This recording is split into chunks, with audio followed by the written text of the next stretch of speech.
নিস্তব্ধ রাত। এক কাঠমিস্ত্রির কারখানায় ঢুকে পড়েছিল একটা সাপ। অন্ধকারে মাটিতে এঁকে বেঁকে চলার সময় দুর্ঘটনাবশত পড়ে থাকা একটা করাতের সাথে ঘষা লেগে তার পেট সামান্য কেটে যায়। এই ছোট্ট আঘাতেই সে প্রচন্ড রাগে জ্বলে ওঠে। তার মনে হলো কেউ তাকে ইচ্ছা করে আক্রমণ করছে।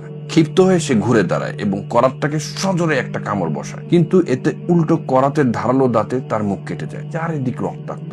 তীব্র যন্ত্রণায় সাপের রাগ এবার অন্ধ আক্রোশে রূপ নেয়। এই শত্রুকে একেবারে পিষে ফেলার জন্য সে তার সমস্ত শক্তি দিয়ে করাতটাকে নিজের পুরো শরীর দিয়ে শক্ত করে পেঁচিয়ে ধরে। সে যত শক্ত করে চাপ দিতে থাকে, করাতের দাঁতগুলো তার শরীরে তত গভীর ভাবে বিঁধতে থাকে। শরীর কেটে টুকরো টুকরো হয়ে যাচ্ছিল, তবুও সে জেদ ছাড়লো না। পরদিন সকালবেলা কাঠমিস্ত্রি কারখানায় এসে অবাক হয়ে দেখে রক্তাক্ত মৃত সাপটা তখনও করাতটাকে পেঁচিয়ে ধরে আছে। সাপটা মারা গেল ঠিকই, কিন্তু সে বুঝতেই পারলো না যে ওই প্রাণহীন স্থির করাতটা তাকে মারেনি। তাকে হত্যা করেছে তার নিজেরই অনিয়ন্ত্রিত রাগ আর জেদ। করাতটা কিন্তু কখনো নড়েইনি, সে কোনো পাল্টা আঘাতও করেনি। আঘাত করেছিল সাপের নিজের ক্ষোভ।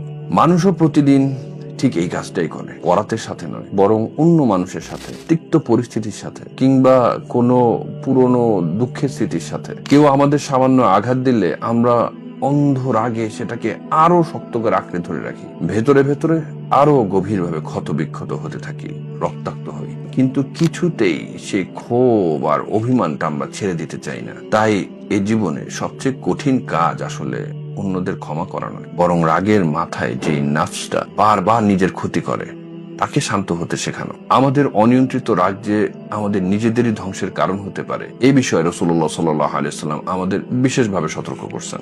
লাইসা শাদীদু বিসসুরআতি ইন্নামা শাদীদুল্লাযী ইয়ামলিকু নাফসাহু ইনদাল গাদাব। রাসূলুল্লাহ সাল্লাল্লাহু আলাইহি ওয়াসাল্লাম বলেন, প্রকৃত বীর সে নয় যে কুস্তিতে অন্যকে হারিয়ে দেয়, বরং প্রকৃত বীর হলো সে যে রাগের সময় নিজেকে কন্ট্রোল করতে পারে। একবার নিজের দিকে তাকিয়ে শান্ত হয়ে ভাবুন তো, আপনি এখনো এমন কি আঁকড়ে ধরে আছেন যা আপনাকে কেবল ক্ষতবিক্ষতই করছে।